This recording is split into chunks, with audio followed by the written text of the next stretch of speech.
June Frager, a gal from Kansas. She was very athletic, and she taught PE. And she must have been cute as a button when she was growing up, because she's very stunning today. When she was in college, she was a cheerleader, and she also was selected as Mother of the Year in Edmond, Oklahoma in 1984.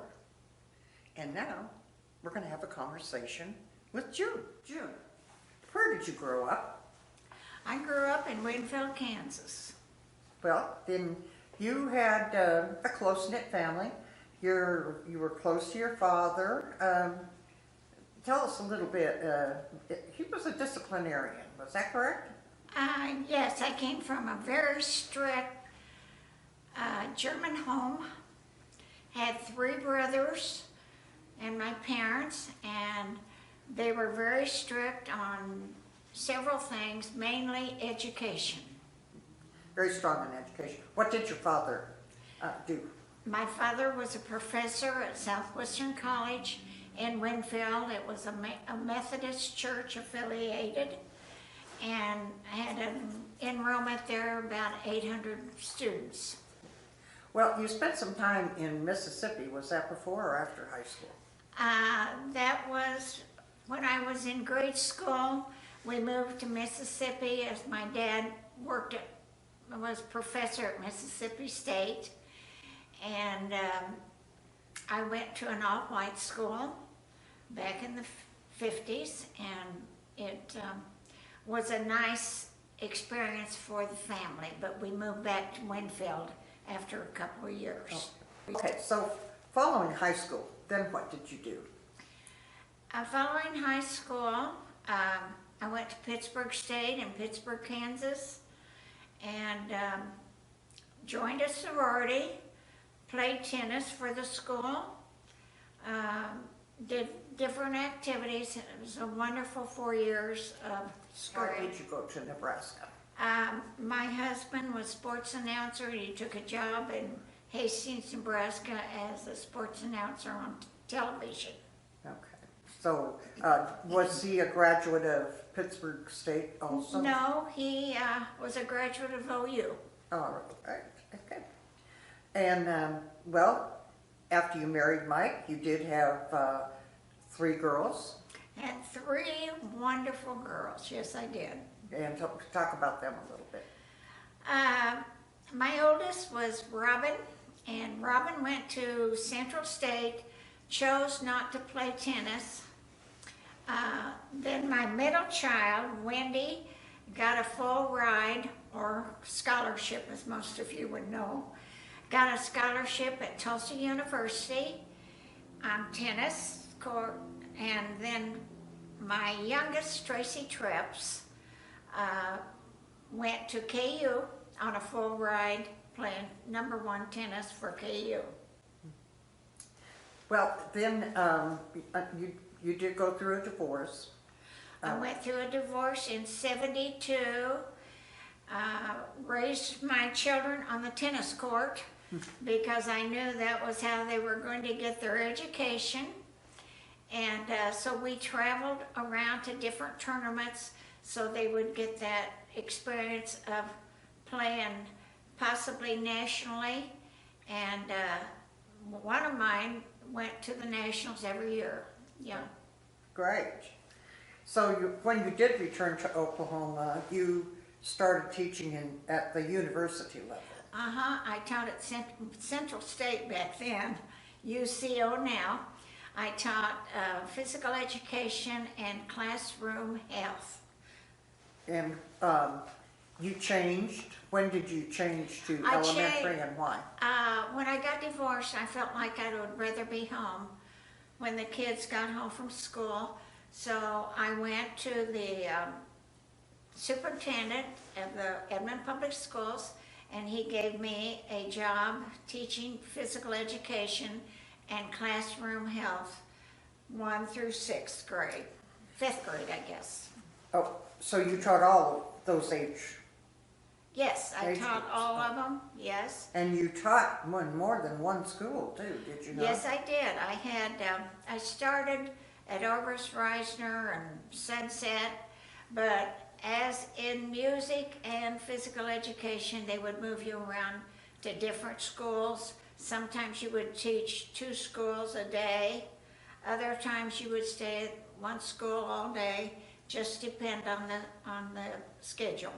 How many years did you teach, June? I taught 25 years. That's good. Good profession. You did remarry. I remarried a man that I dated while on tennis tournaments when I was younger. And he was from Topeka and moved to Oklahoma City, and we got married, yes. Well, teaching was a very natural thing for the people in your family. Yes. You talked about your father being a professor, and you taught, but your brothers also were teachers. All my brothers got PhDs. My dad had a PhD, and it wasn't discussed. It was just there that we knew that we would all have to go to college and further if we could. So Well, and you did get your master's degree. I got my master's degree plus like 25 classes. Okay. I started at OU and my doctorate and decided my children were more important than me getting a degree. Understand. I certainly understand that. And 2 of your daughters also became teachers. Is that correct? Right, right. Did they teach in elementary or the upper levels?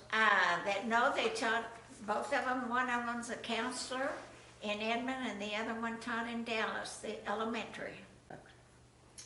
And what year did you retire from teaching? I retired in about 2005. Yeah. All right. Well, how do you feel about teaching today? I mean, you're not teaching today, but what kind of inclinations do you get about public schools? Well, Teaching? it has changed considerably over the years. I think due to the living style of today is so much different than when I was raised. The kids are not into the education as much as I was. A lot of mothers are working now, whereas they didn't work a lot back in the 50s. They were home wives, supposedly. And so they are more difficult to teach nowadays than they were back then. I will definitely say that. It is more difficult to teach them, you think? Yes, yes. Well, let's talk about your lifetime love of tennis. You've already mentioned it a few times. You started early. Yes, I started. I had a brother when we were in Mississippi, found a tennis racket up in the attic of a house rental that we were living in. And he banged the ball around some.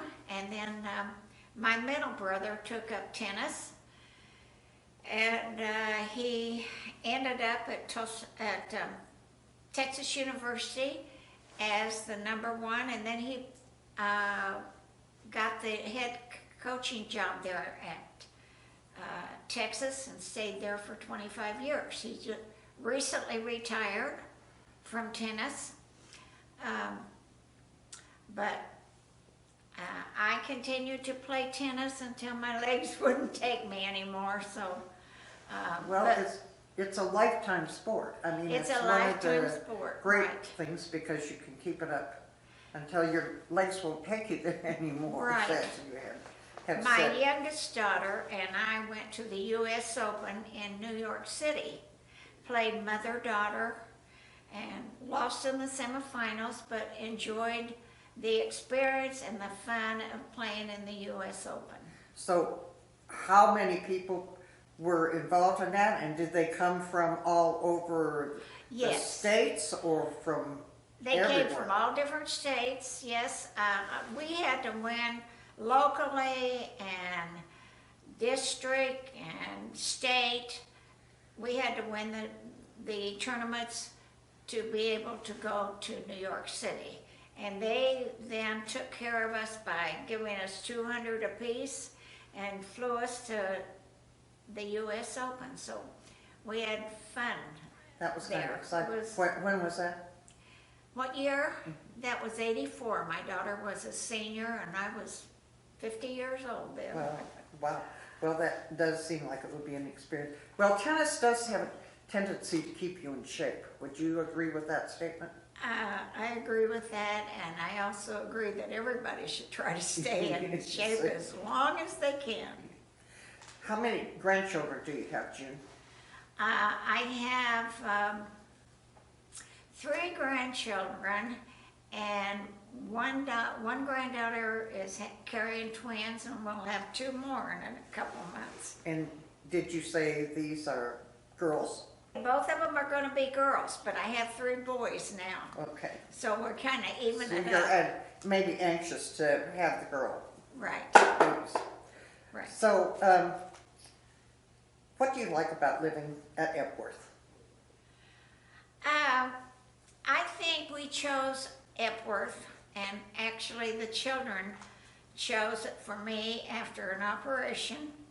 And we chose it because they thought that these were the kind of people I would like to be around.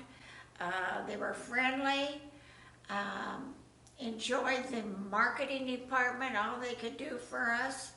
And so I'm very happy that I was able to come to Epworth.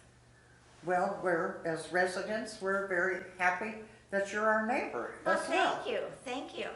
June, you've had a really fulfilled life. I think June, like many of us, wish that the citizenry of this country took more interest in the contribution of excellence in education and put more of a focus on education so people would really want to be a teacher. But we thank you for your service, and we do thank you for sharing your story.